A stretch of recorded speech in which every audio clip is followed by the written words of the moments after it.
my lovelies, my lords, lads, dudes, and sugars, my sugar lilies. You know, my sugar mountains and my mountain laurels and lilies, right? All the beautiful things in the garden. All right. Hey, we're getting on. Now, I saw TNT's stream. She featured Molly McMeth. Yeah, that's a real bizarre one. If I've ever seen a police interview, oh my good God, that is absolutely ridiculous what I saw. I'm not gonna do that because that's TNT's thing, and I'm waiting for that to be released on its own without any commentary, just a straight interview. And so I'm not touching that because that's TNT stuff, and so I'm not critiquing her critique of a critique. Okay, no. So anyway, no, I did see that. Absolutely ridiculous, bizarre, absurd.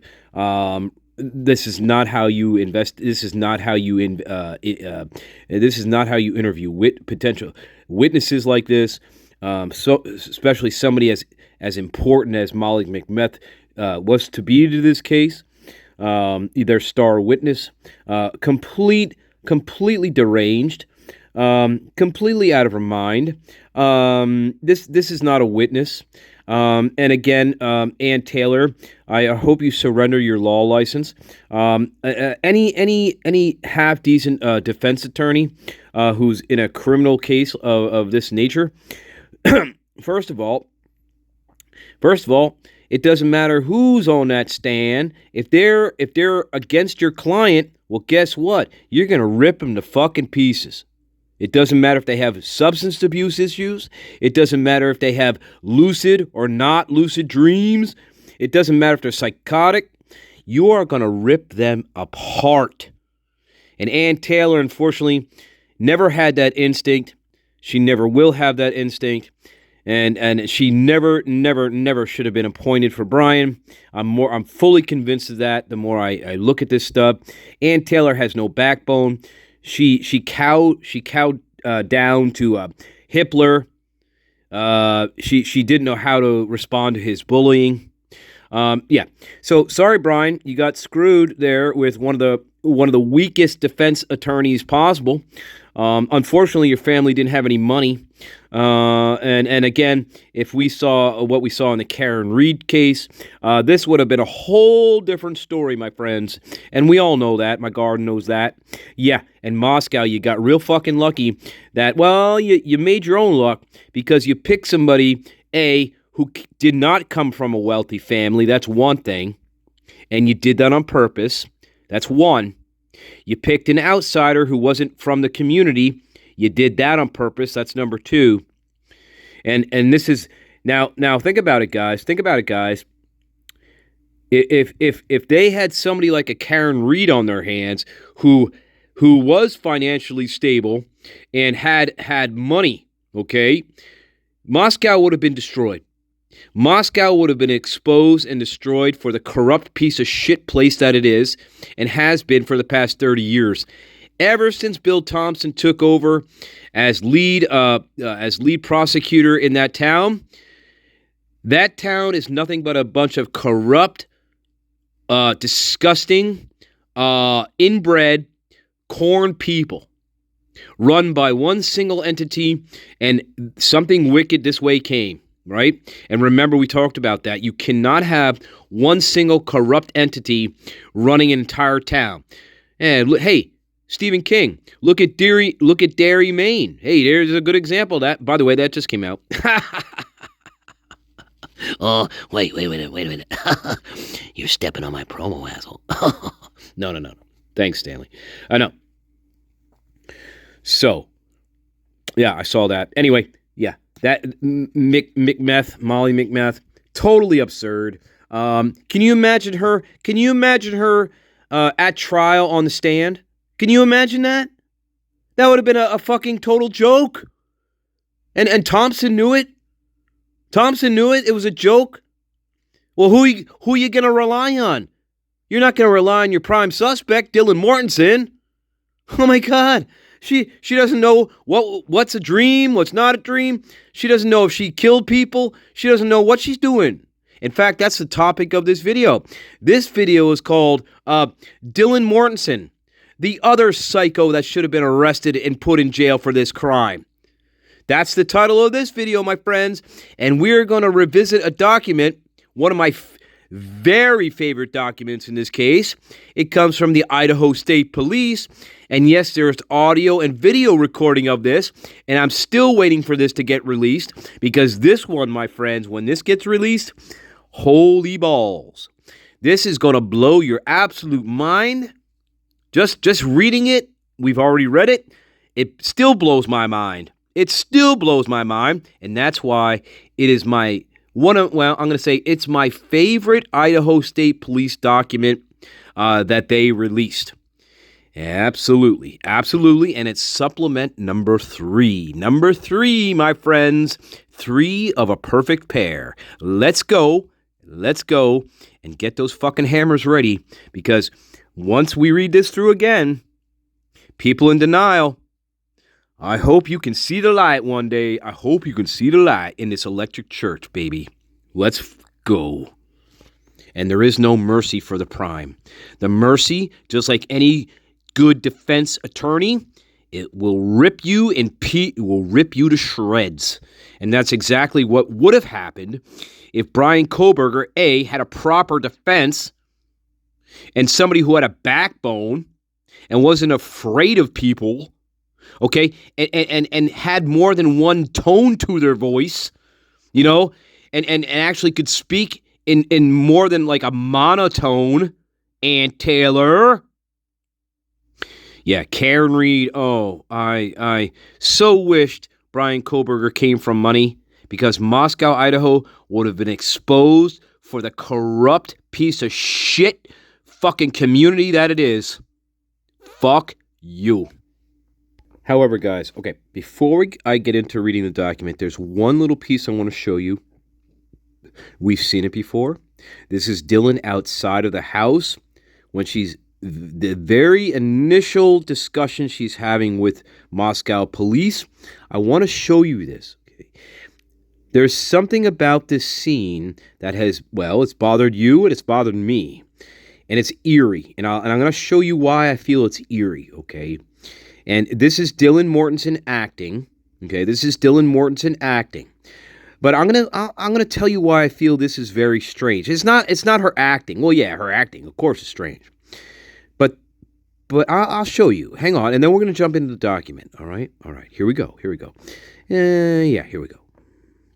All right, guys. This is the moment I'm talking about. So we have. Oh, now you guys seen this before. So we have Dylan here. Okay. This is before she was allowed to go back. They were all allowed to go back to Emily's house and change their clothing. Something unheard of in a quadruple murder case. When your suspects are standing outside the house, you allow them to go to another person's residence unsupervised, in my opinion, change their clothes, and do whatever they got to do to get rid of stuff. Anyway, that's not the point. Yeah.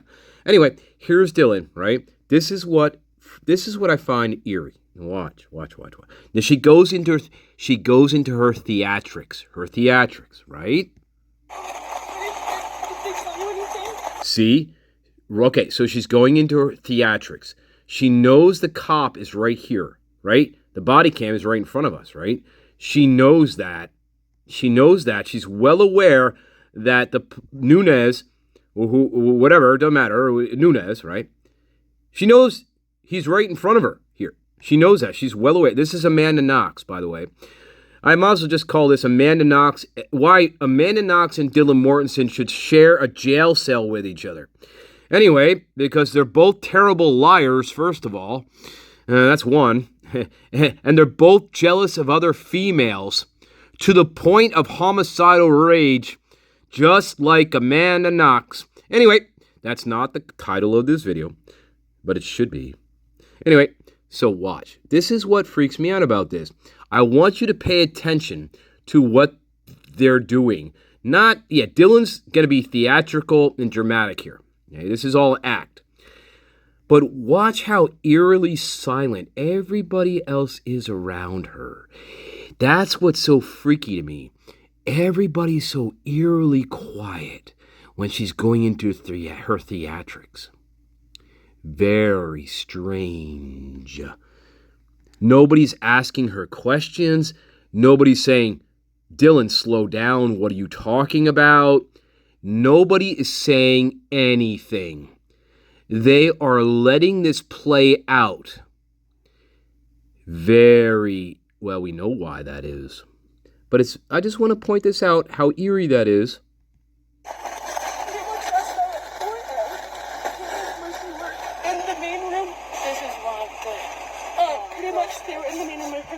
See? This is her going into her theatrics. Okay. Dylan is acting here. She knows the police body cam is on her. And this one tells the officer, this is the roommate. Or she should say this is your prime suspect, but she doesn't. Because this is all an act. We know this is an act. Okay? And she wants to display this in front of Nunes. But watch, everybody's just, they're silent and they're just like, this is just, nobody, look, we got, so yeah, this is absolutely bizarre. No, they're just, what? Okay. Yeah, Kaylee's dancing around with Murphy at 4 o'clock in the morning. That's Dylan's statement. I went upstairs and she screamed because someone from the... Nice acting. I like the hand gestures here. That's a nice touch, Dylan. Very, very dramatic, overly dramatic. Again, nobody's really, I don't know what they're like kind of paying attention to her. They're not. Nobody's saying anything. Nobody's like, hey, Dylan, what are you talking about? Hey, Dylan, the cop's right there. Why don't you talk to him? No, they let her go through her fake histrionics. Fake history. This is what we're seeing here, people in denial. This is called fake histrionics. It's also called acting in front of the body cam. Yeah, that's what it's called. She ran downstairs and I kept calling her name and she wouldn't answer when I saw the guy. This is fake. She's acting. She's not crying. She's using hand gestures here to make it seem like, oh my God, I can't believe it. This is all an act. This is not real. She is acting. We don't see her act in this fashion in any other footage. There's only been one other police interview released up to this point. She is definitely not acting like this at all. In fact, in that the only other one that's been released up until this point, her body language and demeanor are totally 180-degree difference from this. She's bored, she's tired, and she doesn't give a fuck. Okay? But right here, this is her acting. This is acting. She knows the body cam is on her. She knows she's on. See? She knows she's on. And that's why she's doing this. That's why she's being overly dramatic here with her hands and her gestures. People in denial, I'm sorry for you. But that's what this is. Ken Maines, I'm sorry for you. I just walked the door and I ran downstairs. We don't know what's going on. Yes. Then she grabs her pants here. Again, this is another overt dramatic gesture. This is all a lie. This is all a lie. This whole entire body language sequence here, this is a lie. Again, what are they doing? They're not even paying attention. They're like, right. This is totally disconnected. The rest of them are totally disconnected from her theatrics. And that's what makes this eerie. Now remember, keep in mind, guys, remember people on the opposite side of the wall. What's right behind us here? 4 slaughtered people bleeding out. And this is the reactions here. First of all, we don't have any reactions from anybody else. except Dylan going into her theatrics and her histrionics. Grabbing her pants. She doesn't have any shoes on, by the way. This is all an act. We know this. My garden knows this. People in denial still have not caught up to this fact. That includes Ken Maines. That includes anybody from the mainstream media. That includes Steve G. the Mutt, his stupid fucking family, the Corpse Bride, his daughter, the Corpse Bride, Olivia. We call her the Ozembic victim. You took too many. Okay, now you look like the Corpse Bride from Tim Burton's A Nightmare Before Fucking Christmas. Or maybe just the Corpse Bride, actually. But anyway, this is all Dylan's theatrics. This is not real. This is her acting. Grabbing her pants. She's grabbing her pants. Now remember, guys, they had 8 hours to figure out how they're going to exit the house. And this is how Dylan Mortensen chose to exit the house. She chose to wear a t-shirt. Everybody else has sweatshirts on, stupid bras in college. They don't know how to wear pants, even when it's 20 degrees outside. We see this every Thursday night, guys. Wait a minute. You thought you could get away from screamers, did? But you know it's true. This is how they dress. But here's Dylan. 8 hours to think about what she's going to put on. And this is what she wears to come outside of the house. A t-shirt, skimpy pair of fucking, sweatpants, I guess you want to call them, and no shoes. Does that make sense? Now, people in denial are going to say, well, clearly she's in trauma and shock. No, that doesn't explain any of this. Try again, Ken Maines. Try again. Hey, you fell for Regina Holler, didn't you? You fell for Dot. And you fell for that Taurus character who said, well, I knew Brian since we were buddies since we were in high school. You stupid fucking people. And the same fucking people, you fall for this shit too. This is not real. This is Dylan Mortensen acting. In fact, she acted so well, it got her a $115,000 up to this date GoFundMe. A big, fat bank account, my friends. Oh, yes, indeed. Let's watch a little bit more of her grabbing her fucking pants. Can you come here? Yeah, come here. I'm going to arrest you. Because you're the prime suspect. And you're the only one here that's acting. Well, don't get me wrong. These are all players. Let me qualify. Everybody standing out here is a player in this case. Everyone. All these people standing here are players. Look how calm and nonchalant we are. 4 people are dead inside the house. We got somebody freaking out for no reason. They're not really paying attention to it. Again, bizarre, eerie, just like everybody else in Moscow, Idaho. Inbred corn fuckers. Hey, Steve Gonzalez, that's the precedent that you set when you started picking on the East Coast. And when you started saying about East Coast people being fucking predators and shit. Well, take a look at your very own. You're all inbred. You're all inbred cornflakes. You're all inbred cornflakes, Steve Gonzalez. Along with your stupid fucking daughter, who looks like a walking corpse now. Okay? Yeah. And the other daughter that you're estranged from, who wants nothing to do with you because you're a psycho too. Just like the rest of these people in Idaho. So Steve, this goes out to you, mutt. You're the one that set this precedent. It wasn't me, and it wasn't my garden, and it wasn't anybody else looking into this case. It was you. It was you flapping your fucking mouth, okay? And so these are your people. Look at them. In fact, these are the people who most likely killed your fucking daughter. You stupid fucking prick. Hey, Go back to your hex cryptocurrency. Go back to your hex cryptocurrency. Uh-huh. Yeah. Go back to your hex cryptocurrency. Oh, and go back to wearing those hats with the cross on it. The cross that you have no idea what you're wearing, and you have no idea what that cross on your fucking head means.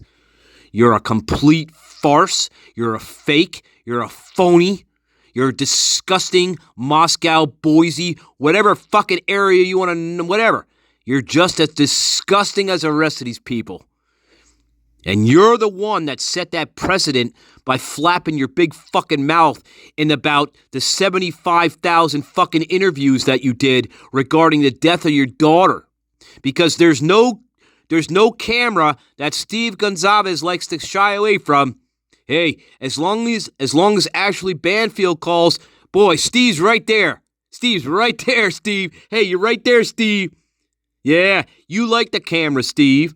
Hey, Steve Gonzalez, you like the camera. And you like being on camera. Just like your goddamn daughter likes to be on camera. You like mugging for the camera. Yes, you do.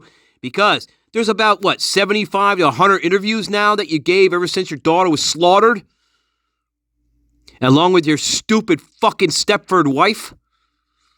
Yeah, that's who you are. And that's Moscow, Idaho. And that's you. And that's people from Idaho. That's the precedent and standard that you set. And guess what? That's the standard and precedent you're getting right back to you. You fucking potato shit retard. Anyway, let's get back to Dylan's acting. Oh, don't forget to give her a blanket and some cocoa. Hey, Nunez, don't forget to give her a blanket and some cocoa. Okay? Because that's what we do with our prime suspects. We give them marshmallows, cocoa, and a blanket. And we also tell them to put some fucking shoes on. Yeah, this is a joke. We know it's a joke. We know this is not a real investigation. It never was. We know Moscow, Idaho police cannot investigate crimes. They should not have a police department. Yada, yada, yada. And guess what? We're going to keep hammering that point until it's a reality. Anyway, I want to get to what I was really wanted to show you. Sorry, guys, I got sidetracked.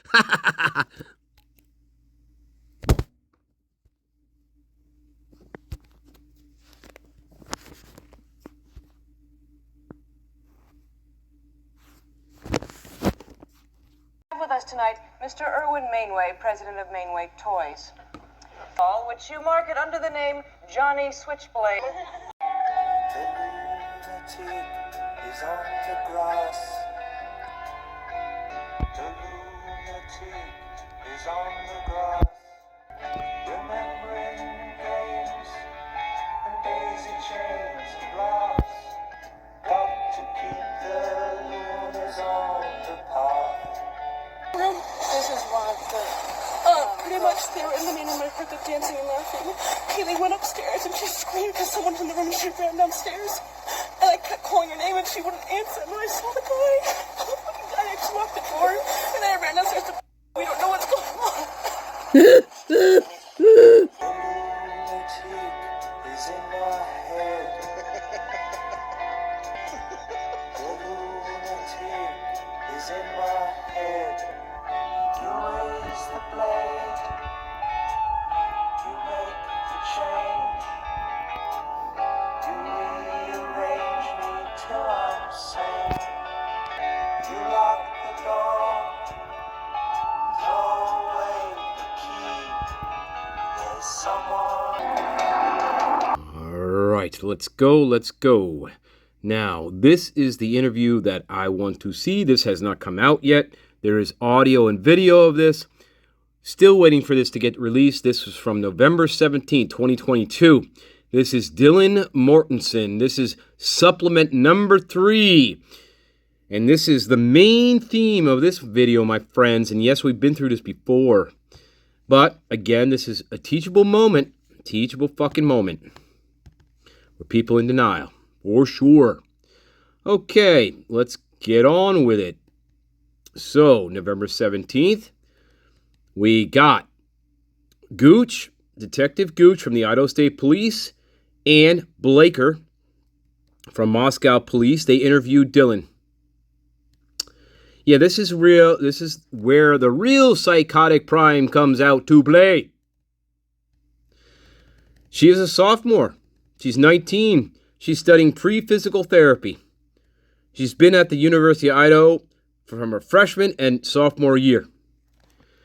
She only started residing at the house from August 2022. What does that mean? That means she doesn't know these people that well. Her friend, her friend Bethany, the Hobbit, and her moved into the residence and the other female roommates she knew through the sorority. All right, Maddie and Xana she knew from the prior year. We don't know how well, but that was through the sorority. She had met Kaylee before, but Kaylee belonged to a different sorority. Right. She explained Kaylee was a senior. Correct. She was just about to graduate, in fact. Right, Dylan? Right. Yes, she was. She described Xana as being a year older than herself, so 20. She goes on to describe two additional friends, Frick and Frack, but they were not residents in the house. Okay, good. She described the layout of the house. Fine. Xana is on the same floor as her bedroom. That's good to know, Dylan. It's really sad you kind of forgot that, though, in your lies. Yeah. Now, she was initially asked to describe what they were doing on the 12th, but Dylan decided she wanted to start Friday night, November 11th. That was the night that was the Pi Phi sorority ball. That's the same ball that she convinced Kaylee to come back and be her date for. And that just so happens to be the weekend that Kaylee gets unalived. Right? Right. Hey, you follow them bouncing ball, people in denial? This is my favorite document from Idaho State Police. Right, she described the individuals at the ball. Yeah. Ethan was there with her date. Her sister was there. Yep.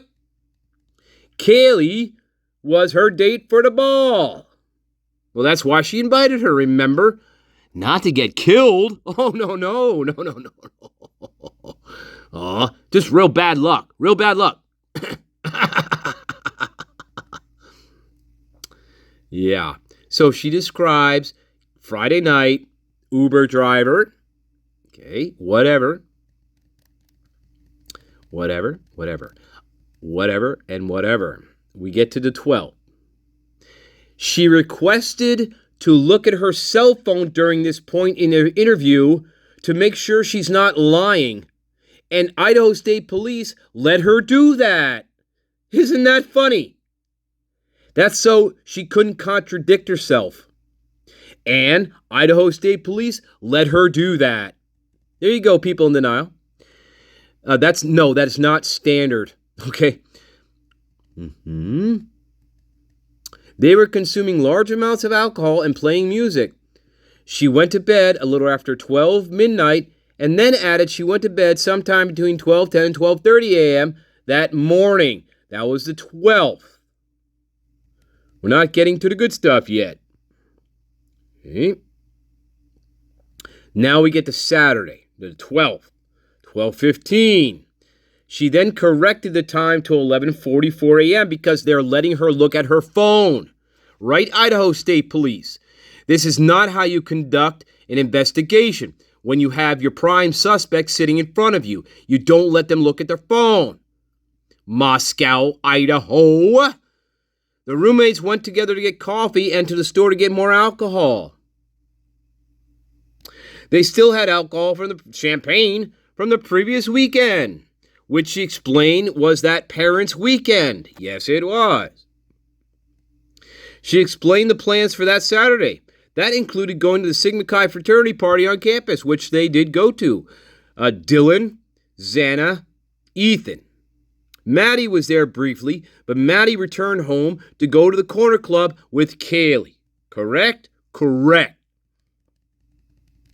They were all at the house together at 5 p.m. on Saturday. That's Saturday. And Dylan stated Kaylee decided to go and take a nap, and Blank, Maddie, so Dylan, Maddie, Xana, and Bethany, and they're all watching a movie together. Dylan explained they were all together Saturday afternoon at the house, and they all decided to take naps together. Remember that shit? Everybody goes to sleep at the same time? Okay. They all decided to take naps together and set their alarms for 8 o'clock. Dylan believes Ethan may have come over to the house at this time.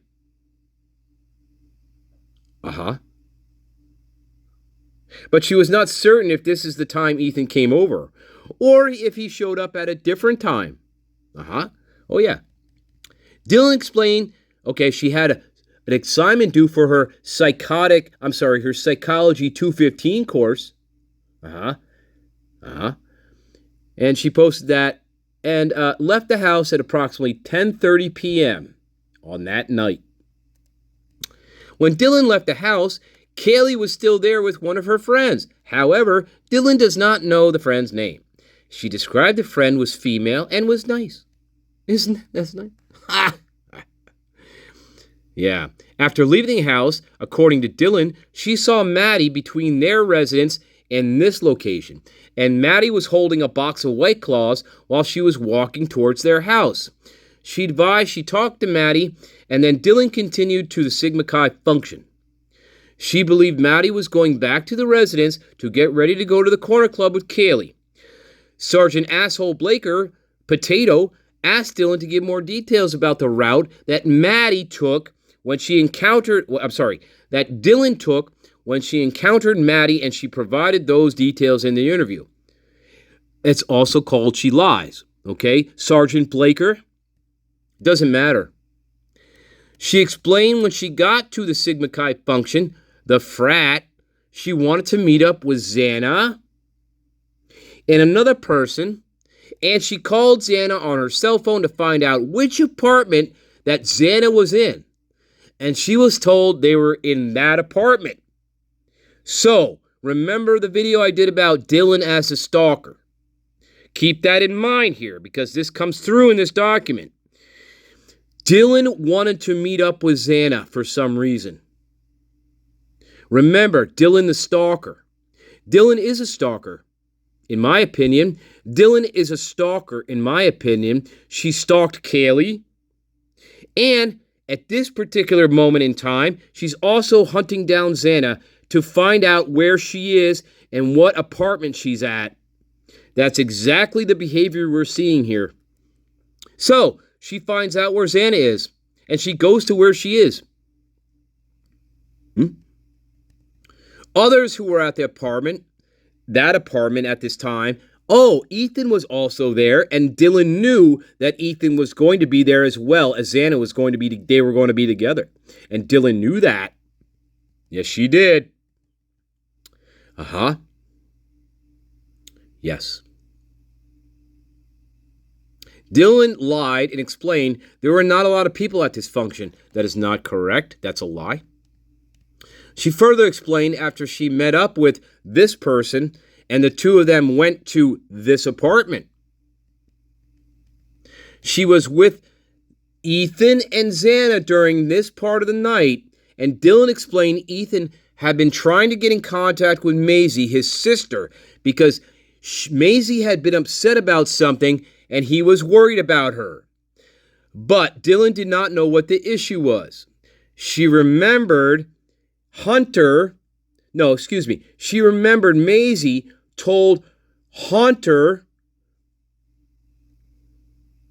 or somebody here, she had not been answering her phone because she has been sleeping. Maisie does state that in one of those Prime specials she did.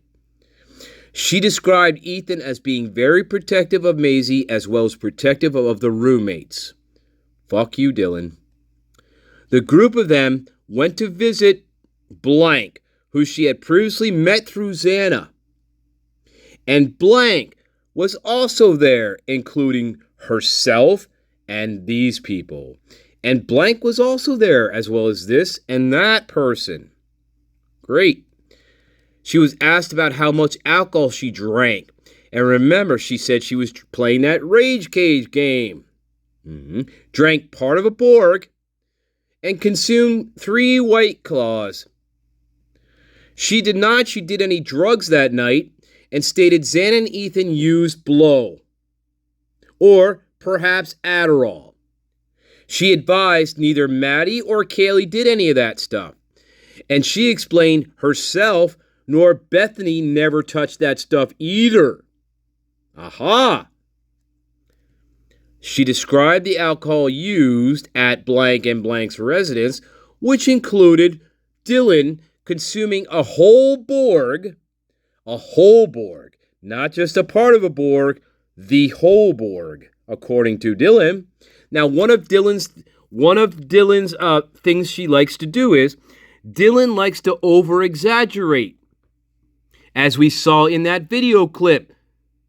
One of Dylan's behavior patterns is she likes to be dramatic and over-exaggerate, and she lies all the time. So I don't know if she drank an entire Borg. In fact, I don't think so, because, again, she would have been under the table, and possibly with alcohol poisoning. So, again, this is a lie. Dylan likes to over-exaggerate things. That's her M.O. That's part of her M.O. Okay? For sure. She goes on to explain what a Borg is. Fine. Whatever, we know this.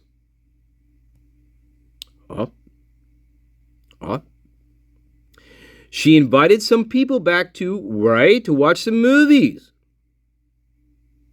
She called a Sobro on herself and got herself back to the house. And a freshman frat member was the designated driver who took her back to the house. Okay? Gee, I wonder who that was. Yeah. Okay. All right, let's keep going. Let's keep going, guys. When the two of them got home, her and her friend, and I believe that, anyway, we'll get there. She thought she got home between 1:15 and 1:30, right?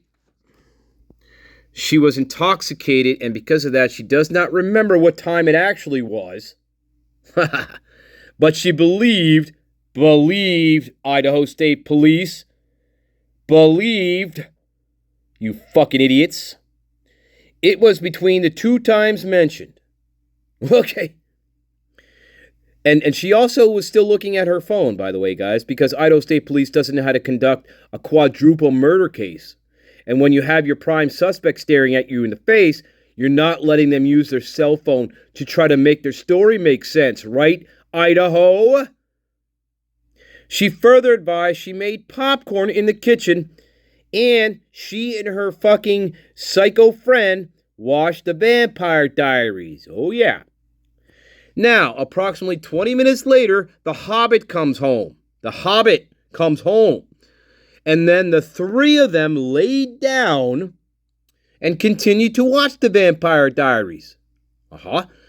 She believes blank may have walked home. Her friend may have walked home, and then she advised she does not know what time blank and blank went to bed. Right. She does not know what time herself and the Hobbit went to bed. But she had already gone to bed and does not know when the friend may have left or when Bethany went to bed. But she had already gone to bed. See? Psychotic prime. Now, at approximately 2 to 2:30 a.m., she awakened because Maddie and Kaylee got home from the grub truck, in which they had mac and cheese, which Dylan explained they normally got when they went. Okay, all 4 of them were together, which included herself, the Hobbit, Maddie, and Kaylee. Okay? Dylan advised they were taking selfie videos. All the girls talked about getting grub truck food, even though Maddie and Kaylee just had it. Again, what does Dylan like to do? Dylan lies. She did not believe Xana and Ethan were home because this is her reasoning, because their bedroom door was open and she did not see them. And she discussed whether she may have been mistaken about this fact. And then she said she was certain, though, she saw their door was open and they were not home. Remember, where is Xana and Ethan? Moscow police never knew. Idaho State Police never found out where they were, and they never clarified, and they never told the public. That's called real good police work, right, Idaho? So to this day, Moscow police, Idaho State Police, to this day, cannot say for certain where Xana and Ethan were in a quadruple murder case. Right, Ken Maines? Are you listening now? Idiots! You know where they were? Dylan, you know where they were? You know exactly where they were, Dylan Mortensen. You know exactly where they were. It doesn't matter if you thought the door was open or not. This is one of the most ridiculous fucking reasoning, logic things of somebody trying to make justify their answer by saying, well, gee, I'm certain they weren't home because I saw their door was open. Does that make sense? Is that good reasoning, guys? No, it's not. This is again, guys, we know this. This is absolutely ludicrous. You know where Xana and Ethan were? And guess what? That door was not open. That door was shut. That door was shut. The minute Kaylee and Maddie got home, that door was fucking shut. Absolutely shut. And guess who was in that room? Xana and Ethan were in that room. Yes, they were. Dylan knows it. I'm not quite sure how much Bethany knows about that, but I think Bethany figured it out later. But Dylan knows for sure that at this point in time, Xana and Ethan were already in that room and they were dead. The door was shut. And this is another reason why Dylan fucks herself here. This is not a reason for thinking that Xana and Ethan weren't home. This is not a reason at all. This is one of the worst excuses I've ever heard in my life. Okay? Anyway, let's carry on. They were home. They were dead. Dylan knows it. Dylan knew it. She was a participant in it. She knows who did it. She knows who the friends were that did it, her associates. She knows they were associated with the frats. She knows. She knows.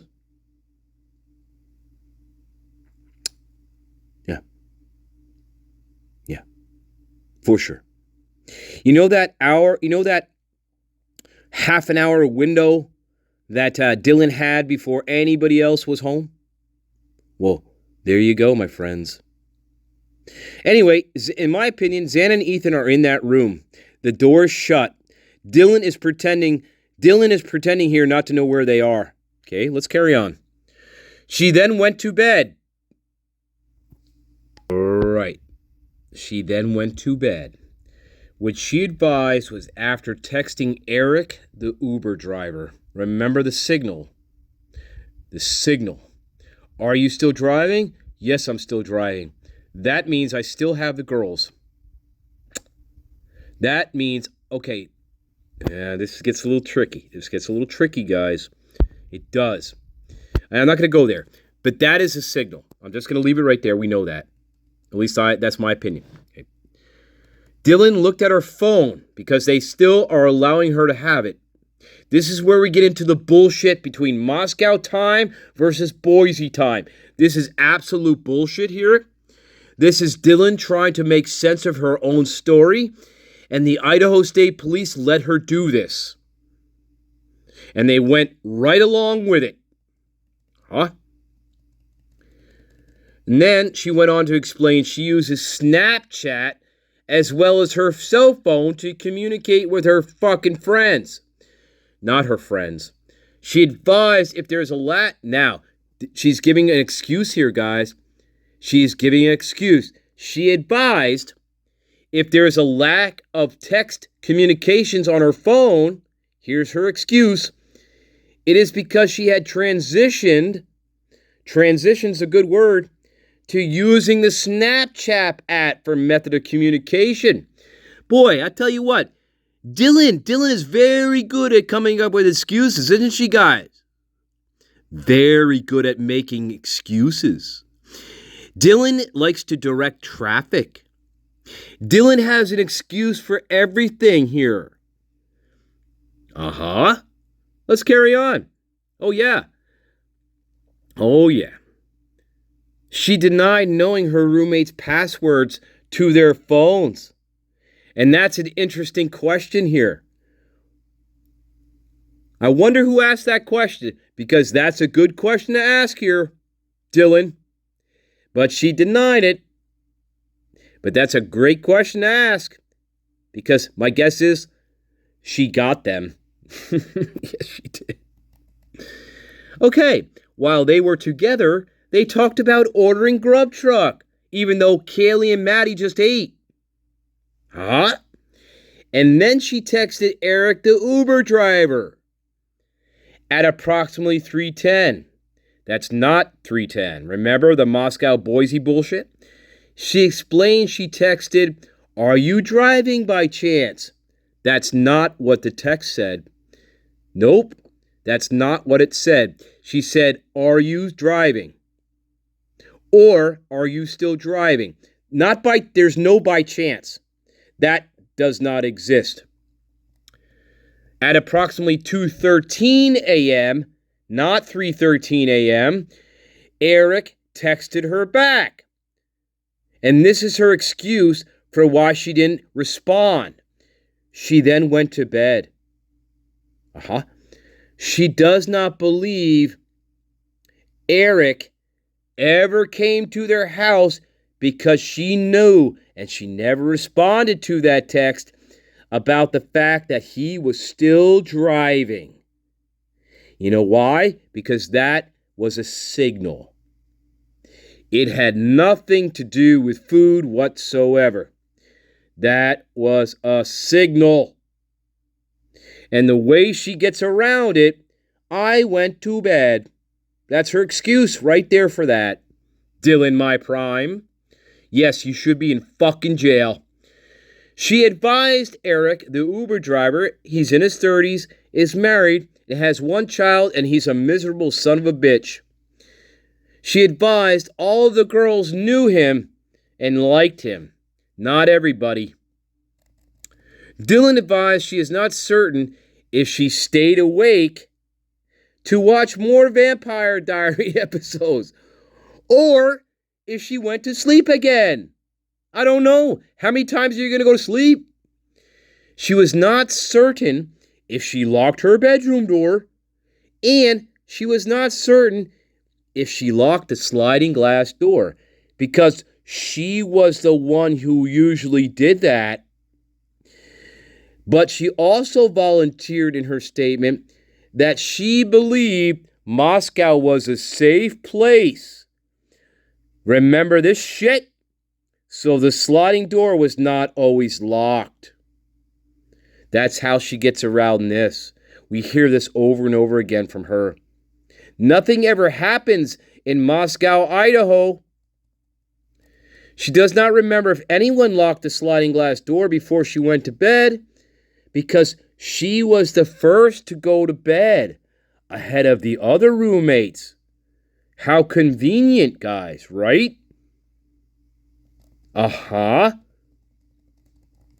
She explained that she previously had a lot of dreams where she had been kidnapped in her dreams.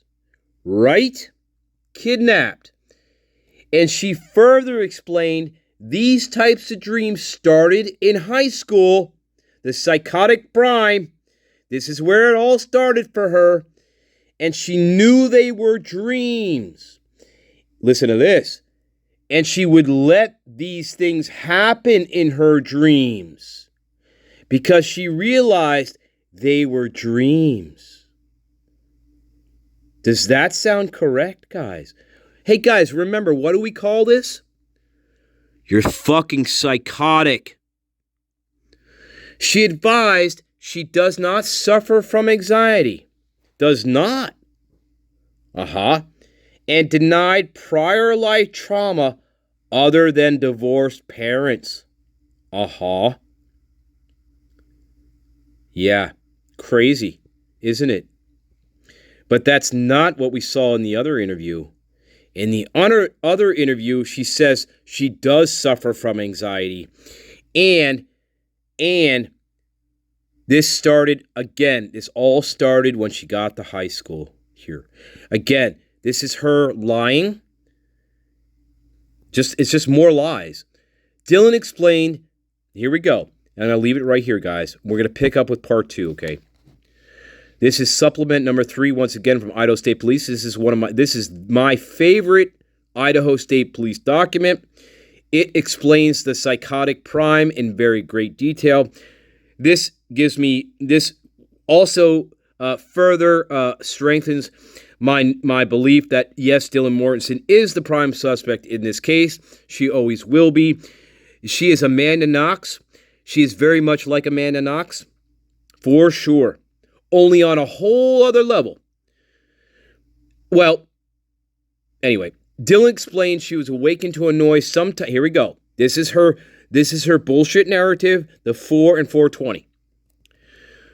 Okay, she was asked to explain the amount of alcohol she consumed. She went on to describe an enormous amount of alcohol, which would have left a normal person in coma. However, she advised that she stopped drinking. She stopped drinking when she got home. She denied drinking any more alcohol after she and that fucking friend, her psycho friend or whatever, got back to her house. So no more alcohol after this point. Okay, we're going to leave it right there. This is where she gets into her bullshit explanation about Kaylee running up and down the stairs, her dancing with Murphy at 4:30 in the morning in the living room. She gets into her 420 narrative. Now, this is where she switches. Then she gets into her real cover story, and that real cover story starts at 420. Okay? And we'll pick that up later. Guys, I know we've been through this. But Dylan Mortensen is the prime suspect. She always will be the prime suspect here. Always. Xana and Ethan are unalived at this point. They are already unalived. Dylan knows they're unalived. They are in the bedroom. Dylan knows this. Okay? Where are the other two perpetrators? They are still around. In fact, the other two perpetrators are hanging outside the house right now. They are not inside the house. They are hanging back at this point. Because the whole reason for this was they wanted to wait until Maddie and Kaylee got home to execute part 2 here. Dylan was signaling the driver here, okay? Dylan was waiting for this, okay? Dylan was waiting for part 2 to start. And the other two perpetrators, the frats, okay, they're hanging around outside the house. And in fact, you know where they're hanging out at? They're hanging out down by the fire hydrant area. That's where they're hanging out. And that's where Maddie gets first accosted. And that's where she loses her jacket. And that's what caused Maddie to run back to the house. Dylan already knows this. Dylan was waiting in the house. Dylan was there waiting for this. And Dylan was waiting for her two associates to get back to the house. Dylan was already waiting for this to happen. we have not fully I have not fully described what Kaylee was doing at this time. We are getting there. Kaylee and Maddie are separated at this point. Kaylee is not with Maddie. Nope. We have, again, we're getting to where Kaylee was and what Kaylee was doing here, okay? But Dylan is inside the house. She's waiting for her two associates to get back to the house. She knows exactly what the plan is. The plan is to get both of them back inside the house and to finish off round 2. We're going to pick it up in the next one. I love you all. And this one is Supplement 3 again. And we're calling this one again, Why Dylan Mortensen, the other psycho in this case, not only, now little G, don't get me wrong, little G's a psycho. Okay.